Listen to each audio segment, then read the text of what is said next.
Welcome to the Commercial Gas Engineer channel. I had a really tricky problem here. I had hot water coming out the cold tap. Any ideas where that could be coming from? What would you do if you had roasting hot water coming out the cold tap? In the end, I went over to a mixer tap and I heard it making a strange noise like water was running. And then I realized this was the problem. So I isolated that bad boy, turned him off. I left a note. It's not the best form of note, but I wrote isolated as mixer is bypassing. And then I removed the handle as well, or should I say the lever, and so that it can't be turned on, and I made everybody know about it.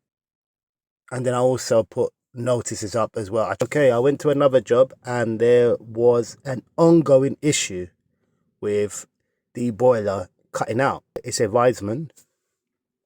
So I checked the pressure. I was checking, you've got to do a little health check first. So I was topping the system up. Yep, the vessel seems like there's some air in there. Okay, here's the pressure, a bit weird. So when I gave that a knock later, it started to show some life. So there's two pumps here, one for hot water, one for heating. This is what was on the display, 22 Celsius, and this is the fault code symbol here.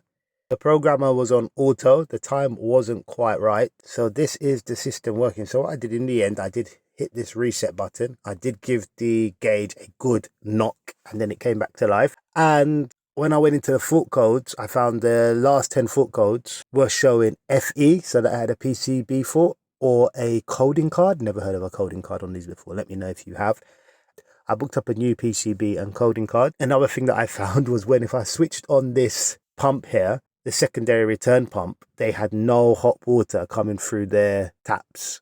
So it would just stop, the flow would stop. And then when I turned it off, it was fine again. Very strange. Anybody with any ideas what that is? I looked to see if the pump was facing the wrong way or anything like that. No, it just seemed like a design fault or some strange thing going on. So here's the system hot now, and here's my gauge operational. Okay, on to another job.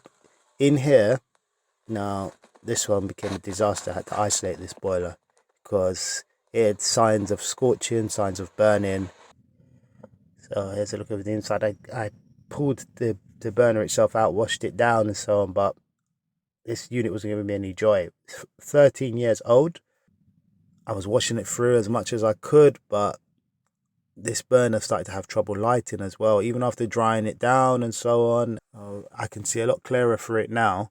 But I have had boilers where I've spent 10 hours on them or 15 hours trying to repair. Sometimes it's worth it, but then there's sometimes you've just got to call it a day, especially when a boiler is dangerous. Yep, so the manufacturer said the boiler was 13 years old. After spending a good amount of hours on this boiler, I wrote it off and said they need to replace it. Went to the meter and capped him. Job done. Warning notice, warning label, etc. In this particular property, I was installing self-tapping screws into a valent flue. So now this cannot be pulled out from anybody outside or dislodged. I installed a smoke alarm for the resident as well, because by law, rented property should have smoke alarms and CO alarms. So remember that when you've got ladders, make sure your ladders are in pristine condition. No old ladders or any nonsense. So really it's recommended that smoke alarms go in the middle of the room as much as possible. This CO alarm, I placed it here above the fireplace. Fireplaces are killers, okay? Proper killers. That's the other smoke alarm up there. Hey, what do you think of this gas pipe? I didn't install it. I'm just nitpicking. Look, if you look at it, it's here. It's a new installation. This is where members of the public walk by. They could kick that bit of copper and so on. I'd think that you can at least sleeve it because it's just that it's going to be a hazard. I can understand you using copper higher up, but low down in a public walkway, I do not understand why you'd have copper somewhere where it can be kicked. I came across 3 troublesome boilers that I need to go and look at again. I spent a bit of time on these boilers as well and wrote them off. They'd been abandoned for a few years, 3 to 4 years, and I was struggling to get them on. And here's another one where I just found the lead like this. No information on it. Just finding boilers in some strange conditions. It's an idle Concord C. I think this is a timer here. Gonna have to look it up, but it's making loads of noise. I was trying to work out what was causing the buzzing. Any idea what's causing it? So this is it here. What on earth is this? Is it a timer? I believe it is, but potentially is, but it was just making, it wasn't making any noise at first when I went into the plant room, but then after a while it started to. So now I found another boiler which I had to shut off. The gas pressure was very high, it was like 50 millibar. I was just doing a quick little recce on this boiler, see if any gas was coming through. Okay, on this boiler it wasn't lighting, so I saw it sparking. I saw the gas valve opening, so I got the pilot tube out and started blowing through. Can you hear? Seems clear to me. So this is the condition of the burner, how I found it, or the 3 burners. So I needed to give it a brush down. And look how much dust came off this. It's a bit cleaner now, but can you see all that dust on the floor? This is before cleaning it. Look at it. Have you seen anything like that?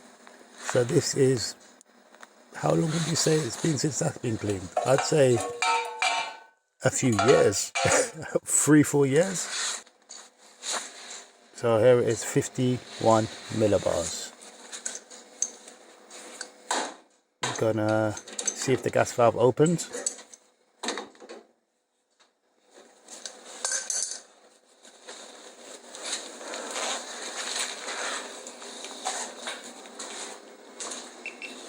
I'm going to switch the boiler on. There we go, let's have a look.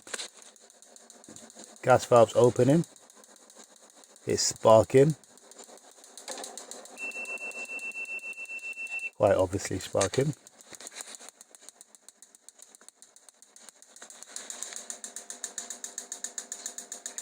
The gas valve was a bit slow.